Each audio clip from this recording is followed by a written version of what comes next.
Like, it was so funny to get a rejection from one of the places that I submitted the manuscript to. And the book is already in the world. Yeah. That's crazy. It just like felt like one of those like little taps from the universe, like, hey, remember this? What's good? I'm Nikisha Elise Williams, and this is Black and Published, bringing you the journeys of writers, poets, playwrights, and storytellers of all kinds. Today's guest is Mantis, author of the poetry chapbook, The Rootwork Stretched. It's a collection steeped in Mantis's belief in hoodoo, conjure, and the holistic powers that aid in creation. I had a dream that I was like swimming with like two like very large white whales, and I wasn't sure if somebody from my family was pregnant because I was just like, well, are whales really fish? Like, a Pittsburgh native, Mantis's chapbook came together thanks to the collective of artists they were surrounded by in their hometown.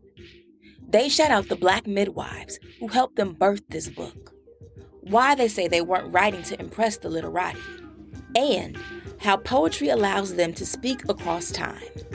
Mantis shares their journey next when Black and Published continues.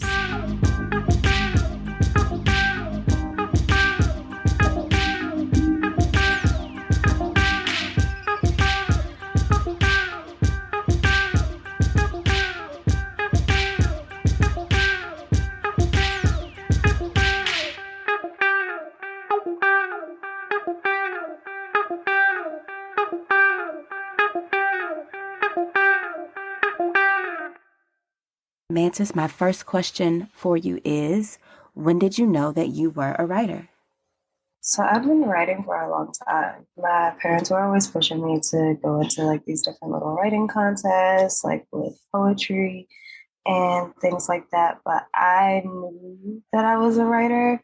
Like I felt like I chose it when I was around like 15 or 16 because I was working on a project that had really cut into my writing time, and I was just feeling like really upset about like just some other random drama that was going on. And it was one of those days where I had came home and like when you're already feeling upset and then all your mom has to do is just like look at you and then you just start bursting out crying. And she was just like, yeah, I could see like why you've been just like upset or you're not yourself because you haven't been writing much lately. You've been focused on like a lot of other stuff. And I was like, oh. And that was a really pivotal moment in my life because I think at that time that was when everybody was being pushed to do college applications and stuff like that. And so I'm like, oh, okay, let me stick with the writing path. Mm. It seems like at that time, writing was how you stayed grounded.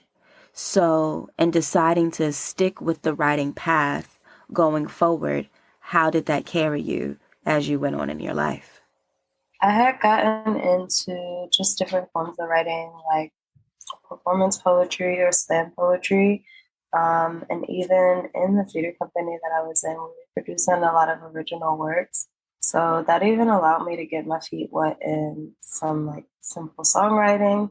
So I think it just really allowed me to expand as well as ground myself because writing was a lot of how I processed just what was happening around me.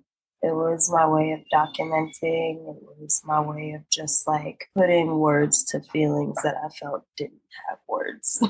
And documenting yourself and your life, that's something that you do a lot in your collection, The Rootwork Stretch, which we'll talk about in a second. But you mentioned that you were a slam poet as well and have performed around Pittsburgh where you live. What was it about performing your poetry that invigorated you to want to publish it and get it out in book form as well? Performing my poetry. So when looking into slam poetry, I really admired the Philadelphia youth poetry movement, just in the way that it felt like they had like there were these folks that were my age that had just this very autonomous, or almost autonomous organization that they formed like just like a whole network around performance poetry. So I was just like looking at these videos of like Kyle Davis and folks like that. And what made me want to move toward publishing a book was I had went on to get my BFA in creative writing. Well, I didn't finish the BFA, but I pursued the BFA and decided that I wanted a book because it felt like kind of a natural progression. It felt like I had been on this path and I wanted to just honestly like prove to myself that I could finish something, that I could finish a project and that I could really like just give birth to something cool. So Why do you think that you needed to prove that to yourself through this book? so I think that when it came to proving that to myself, I think also as someone, like former gifted kid syndrome, which is probably better known as like undiagnosed neurodivergence, it was just a big thing of you're so gifted, but it seems like you're all over the place. Hmm. You have all these talents, but it seems like you're just like putting these things like one off. So it was definitely really important for me to prove to myself. And then also because I was in an artist residency space at Art House, I was like, okay, I want to make sure that there's evidence that I've like really like pushed like some finished products forward. It was important. And I think also because I had some external circumstances prevent me from finishing my bachelor's degree at the time that I was going to finish it, it was just really important to me. And this is like a reflection that's like coming up like with the question. I'm like, oh, yeah. Yeah, so then let's talk about, getting the collection together and your publishing process. You mentioned at the beginning of our interview that, you were writing every day when you were like 15, 16 years old. So I imagine you had a mass of poems to try to pare down for this chapbook. What was your process of deciding the poems that you wanted to include, and how did you come to the title, The Rootwork Stretched? So I had, in terms of the poems that came to this, I have like a very large poetry document just of anything that was finished, unfinished, half form, free writes, things like that. Just a huge document. So the way that I selected these poems were really the ones that felt closest to being whole. And if they weren't whole already, then I wanted to get them there. Like I felt motivated to get them there. And what kind of kept coming up over the course of like these poems was just healing and joy and tenderness and like a space like where I really felt safe. And even the fact that like each of these 18 poems felt like their own universe and their own rules when like each poem is kind of like walking into a different installation piece. Now, the root work stretched. One of my spiritual traditions is hoodoo, also known as root work, and it's also very important in terms of lineage and really like learning how to treat like your own words and your own creations as tools of healing the same way that you would treat plant medicine.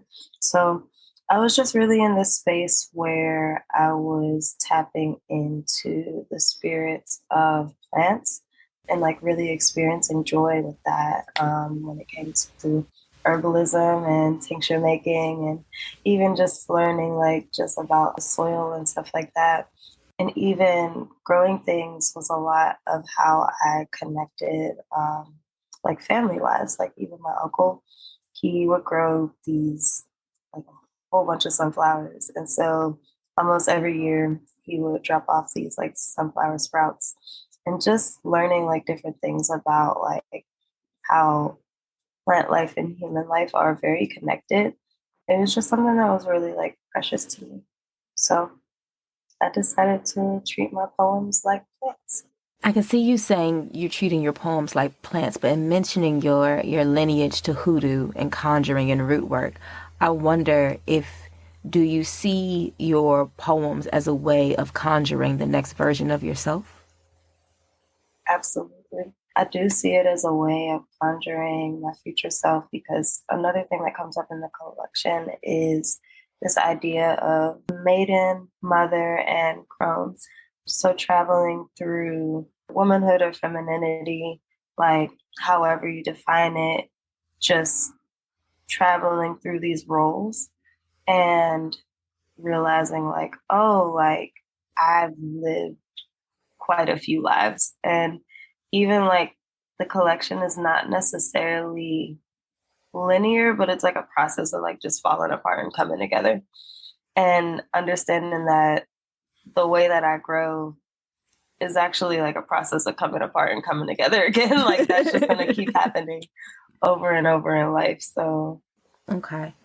You mentioned art house a few times, but also in your acknowledgments for the book, you mentioned like an all-star team of folks who helped you bring this to the world, including Deisha Philyaw, who was on the show in my first season and yeah. who gifted me a copy of your book.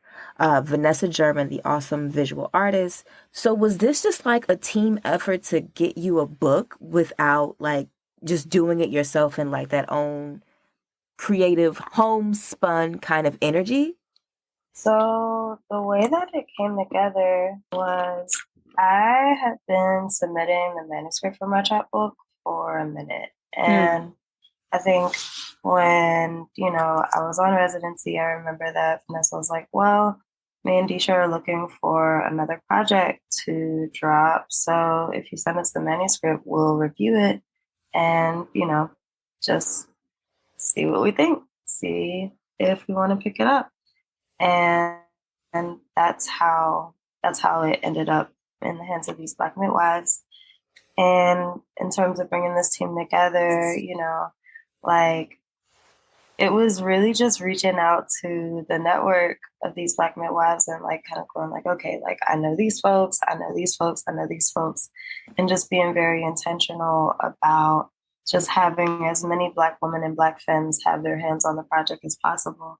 So it was definitely a collaborative effort, and it felt very just like I think that people, like, everybody involved were like, this is your baby, and I'm going to treat it with like that care and tenderness that this is your baby. And yeah, it just felt really, really, really special. And even in reflecting, like, how this was a publication process that is really just unique.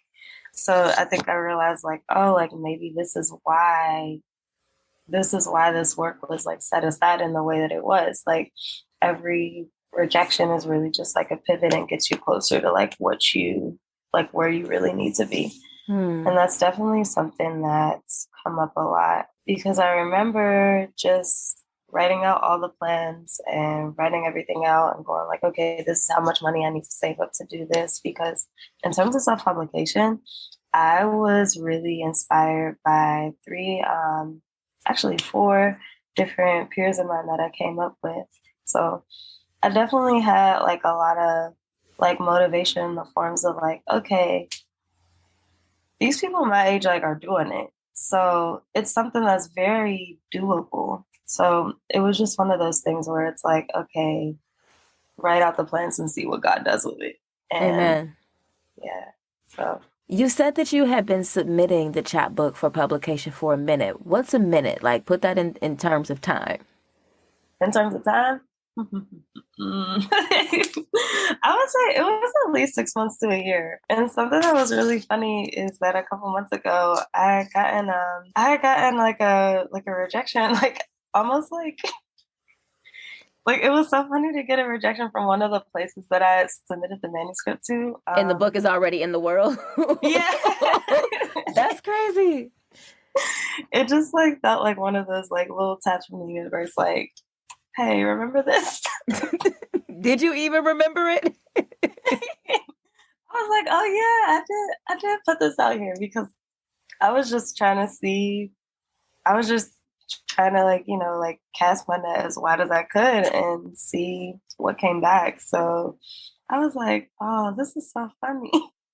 Maybe like I'll attach like a reviewer's copy. All right, so let's get to the book. If you could read three pieces from the collection, and then I get to ask you all my questions. All right, Black and Published family, it's time for the reading. Mantis's poetry chapbook, The Rootwork Stretched, is a collection of 18 poems that details the coming-of-age experience of a Black femme. From birth cycles and life cycles to love and loss cycles, Mantis explores what it means to live a life in the Black female form and how the experience beckons to ancestors and hearkens to children, leaving a legacy of lineage in verse. Here's Mantis. I'm gonna start with the first one, an ode to bitter bitches. I am salt, the lemon that cleans fructose from your breath. Think of me when you suck on watermelon Sour Patch Kids on the summer's hottest day. Think of me when the sun pulls the sugar you swallow from your skin. Upon me, the bowl of honeysuckle and yarrow, and the root of dandelion that will purge you of all illness if you can stomach the taste. A prayer to lay your hands to. 1. Waking up screams through all four walls and glass ceilings and limitations with a root in our best lives. Our family didn't create femininity to be small. 2. When you make the house a home, you know how to tear the house down. My sister showed me how to raise hell with determined hips and a drip of honey. Be the closest to blood you can get. Split between present and proud. Let the femmes throw ourselves in a circle. 3. You were born into a family of great storytellers, all created to protect little bookish Black girls, and the shy ones, and the loud ones, and the ones wearing hot Cheeto dust and ring pops like Swarovski crystals. All of their breath-bending oceans our bloodlines survived. Our intellect sent American men to the moon, and our flowers should bloom over the fabric of stars. 4. Think of your heart as golden wings, shamelessly shaking off of your shoulder blades. The same place that base reaches your rib cage, it's sharing life and breath with who you love. Your lungs blow in blizzards of cherry blossoms, accompanied by a peace of 3 a.m. The same peace this world denies you. Before blessing this world with that heart, hold that space for you. 5. Leave explaining your humanity to non-believers in 2016. Block the blasphemy of those who bastardize your wit and your things. Show them the scars you bear from centuries of biting your tongue. When the truth is siphoned from your throat, flying past your teeth, understand your voice is only recognized as a weapon by the weak. 6. You know what you know. The world shifts when you command it to respect your mind. 7. Each braid is a prayer, a trust for new growth, an intimacy and tenderness that the world said wasn't possible for us. We name ourselves divine. Our halos and hearts transcend lifetimes while we find the perfect crown. And one more. I'm going to go with petition in my memory, respect in my mind, the last one. I'll never have enough prose to describe the times I've been taught that I was meant to be loved like your favorite shoes, to pieces. Peace shows me how to be whole, breathing the rhythms of my brain into 3 a.m. to keep pouring into myself until there's more of me than the container. I was created to be loved whole, more than what I can do for anyone, what I think my genitals mean for this life, what I made for dinner 2 months ago, how my hair grows out my head, how many people I love, how much money I make for somebody, how I believe God shows themselves to us, what type of blood runs through my veins, how many teeth are left in my mouth, how many fucks I got left to give. It's more than I got prose for. The poetry fills me up, spills all the truth in me out to take the form of whatever that day demands. The poetry knows I'm always worthy of me, all of me, that all roads to me are leading to love. And I love like ocean. I love like expansive, endless, tripped up on nothing, slow to build, giving the gift of loving yourself. I love like the body calls you to rest, the migraine telling you to give the coffee maker a break. I love like dopamine, fickle, listening for stimulation, but only hearing when you talk to me nice. I love like rosebush, protective, alluring, and rooted at the garden gate. I love like a conjurer, listening more than speaking, but can move a mountain with one open mouth.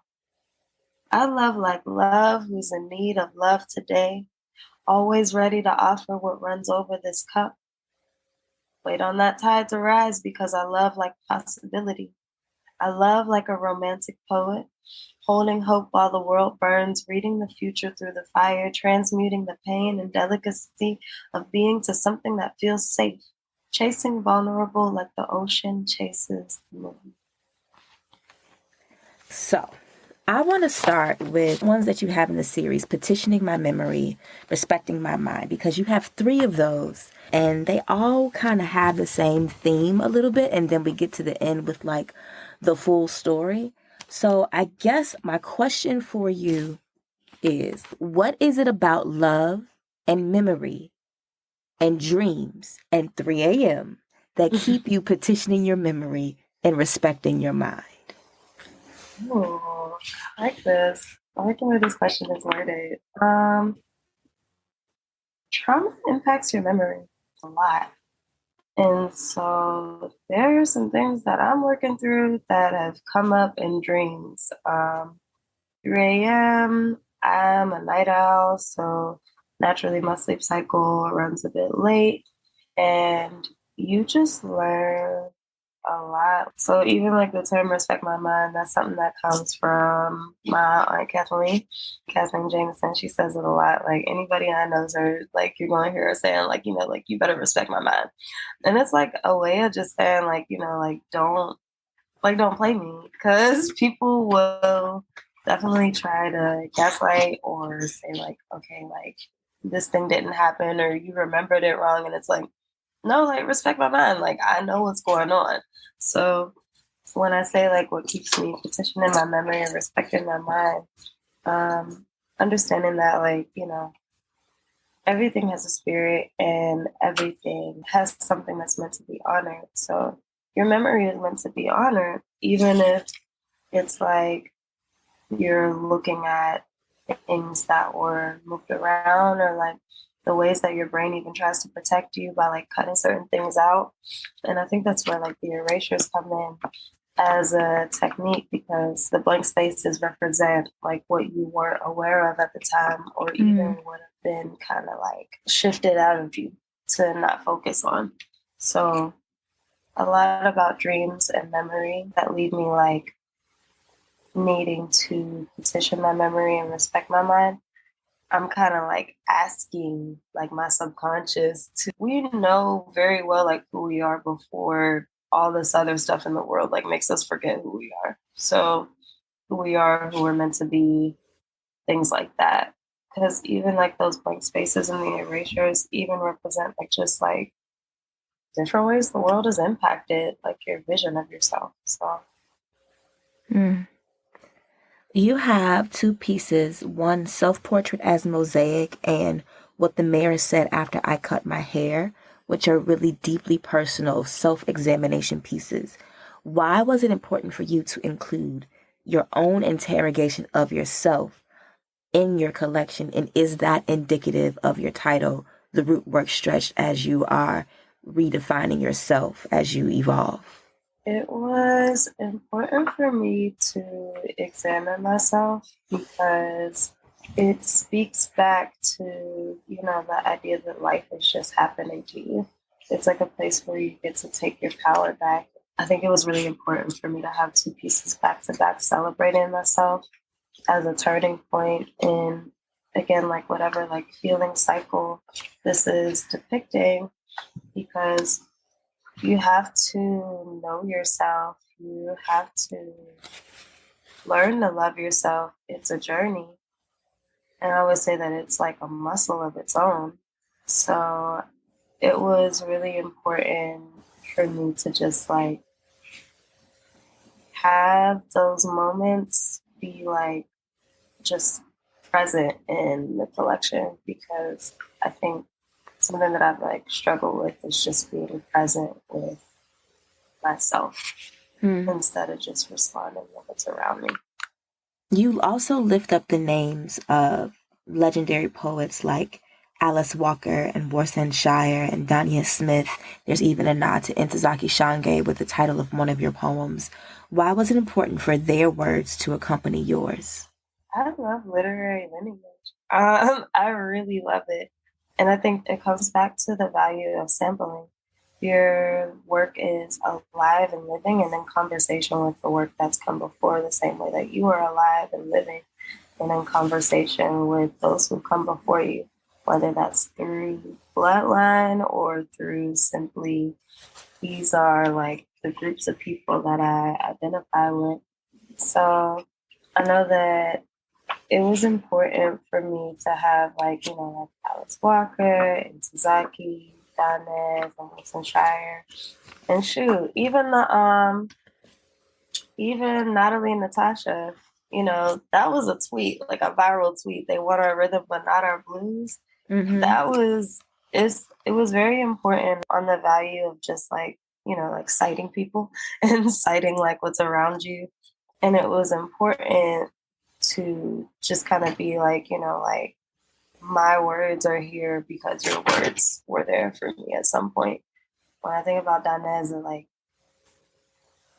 their huge presence as like someone that like moved from slam poetry into someone that like started like publishing and being able to like exist very boldly in both of those spaces as like a both and rather than a this versus this, that is monumental to me. And then Alice Walker, even her work in traveling back and like, like working with the spirit of Zora, who gave like all of this like archival and like anthropological work to like, like to our community.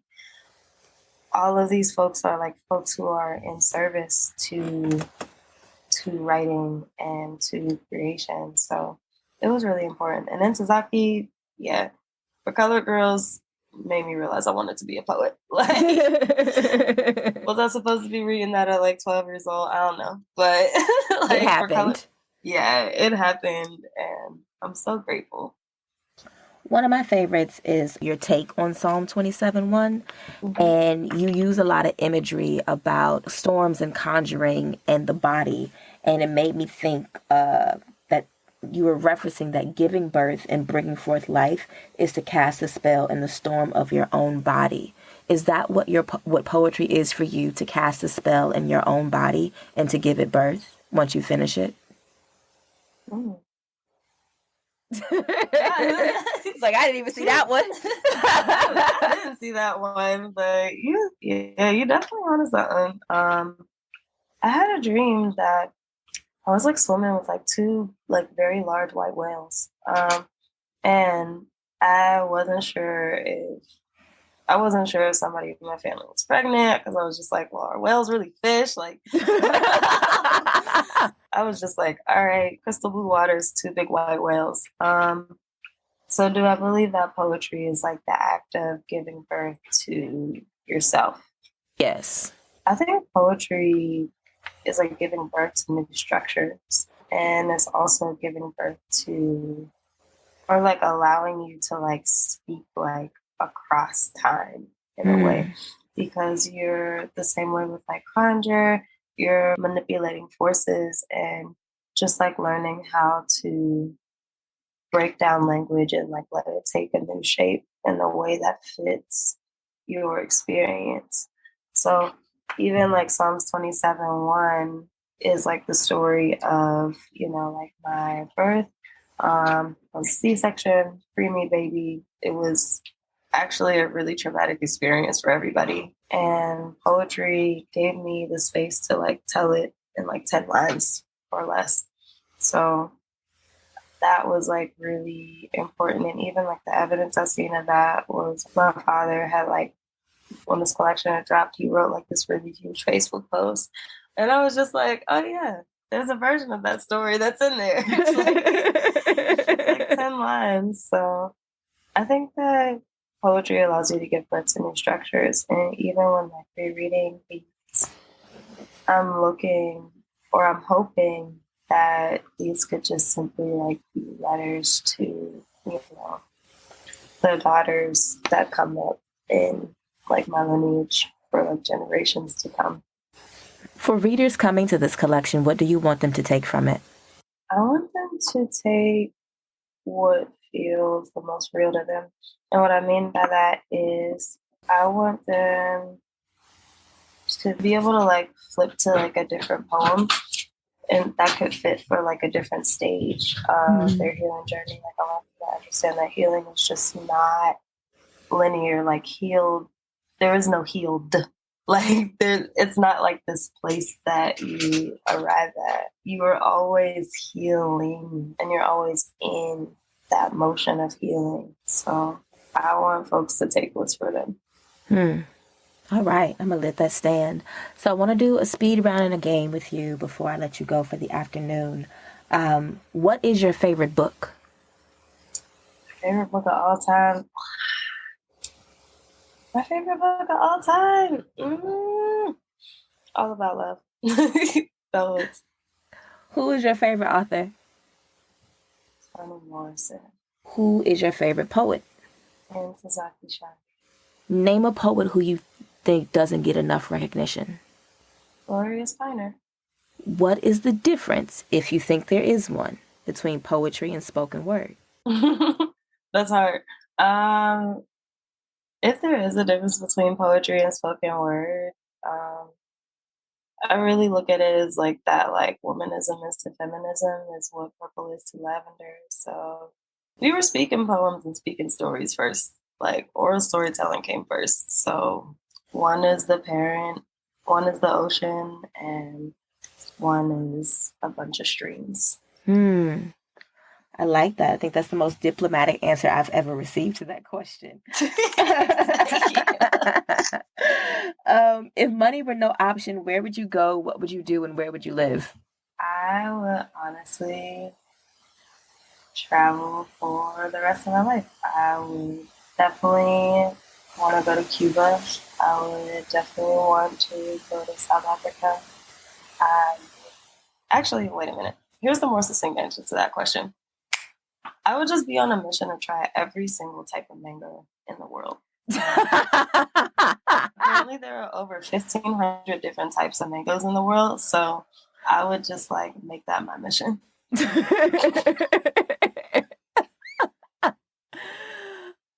I didn't know that about mangoes, and now that I do, I support you in this mission. Thank you. There's been so many times where I'm like, I might just be complicating my like whole life purpose. I might just be meant to try like every single mango in the world. That is awesome. If you could have any superpower, what would it be? Oh, Doctor Strange, them portals. I want them portals because it would like allow me to like be like in like multiple places at once. Like if there's something going on in Philly and something going on in New Orleans and something going on in LA in the same day, then let me just like do the thing. I love it. I love it. What brings you joy? Good food, good music, sunflowers, laughing babies, and just like, and even seeing like the presence and evidence of love in the world because sometimes it could be hard to believe in it. So my game is called Rewriting the Classics. I want you to name a book that you wished you would have written. Beloved. I get that one a lot. Name a book where you want to change the ending, and how would you do it? I'm thinking about books. I'm thinking about plays too. Seven Guitars comes up for me, and yeah, I just wanted like the protagonist to go to Chicago. Like I wanted him to be able to make it, but he did not make it. Like I think that brings up like a lot of it brings up a lot of sadness, like when the character, like whether it's like in real life or a fictional character returns to like their hometown and they don't make it back out, it like feels like super like sinister. And then name a book that you think is overrated and why. Heart of Darkness. Heart of Darkness. I remember like the second time I was forced to read that, I just like wrote like a whole essay about like why I think that we just shouldn't have read it. Like just why like it just Kurtz. Oh my god, I remember that book. Yeah. Each and every time that I've been assigned that book, I've just been like, why? Like, why? But yeah, it's incredibly overrated. The craft didn't feel like it was enough for the trauma. Like, I just went, why are we on this boat? Why are we in this jungle? Why are we doing all of these things? Just, yes. Okay, this wasn't about what book I thought was overrated, but I feel you on that. So my final question for you today is, when you are among the ancestors and no longer here, what would you like someone to write about you and the legacy of words and work that you left behind? I want some folks to write that my legacy is for people.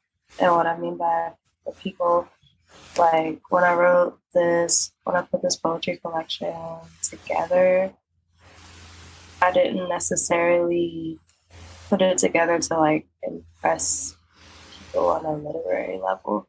I put it together for like people that I live with, breathe with, and see every day. And I put out like my goals even for this publication run. I like had set out like just different things like I want some of these books to get to some youth in the community that I was either writing in or grew up in. I want this to get to some folks that are incarcerated. I want this to get to some folks who are like recently freed from like incarceration or in recovery. I want like people that like you wouldn't imagine like seeing at like poetry readings or things like that, or in the like the typical poetry circles. Like I want those folks to know my work. So yeah, like when I say like what do I want people to like say about my work, I just want folks to be like, that work is whole. Thank you, Mantis. Thank you so much. Big shout out to Mantis for being here today on Black and Published. Make sure you check out their poetry chapbook, The Root Work Stretched, out now everywhere books are sold. And if you're not following Mantis, check them out on the socials. They're at Marvel at Mantis on Instagram. That's our show for the week. If you like this episode and want more Black and Published, head to our Instagram page. It's at Black and Published, and that's BLK and Published. There, I've posted a bonus clip from my interview with Mantis about the importance of voicing what they need out loud and being present to who's around. Make sure you check it out and let me know what you think in the comments. I'll holler at y'all next week when our guest will be Lady Hubbard, author of the short story collection, The Last Suspicious Holdout. What was coming back to me was a lot of concern with how you would market that particular story, which kind of seems strange. I mean, this was 5 years ago. That's not that long ago. But at the time, it's just like they didn't have any idea how you would market a book like that. Does that make sense? Or it makes sense, but it's the answer from publishing that frustrates me the most. Yeah. It's funny because people always say, oh, you need to have your own voice. But then I often felt like my own voice was unique, but it didn't fit. That's next week on Black and Published. I'll talk to you then. Peace.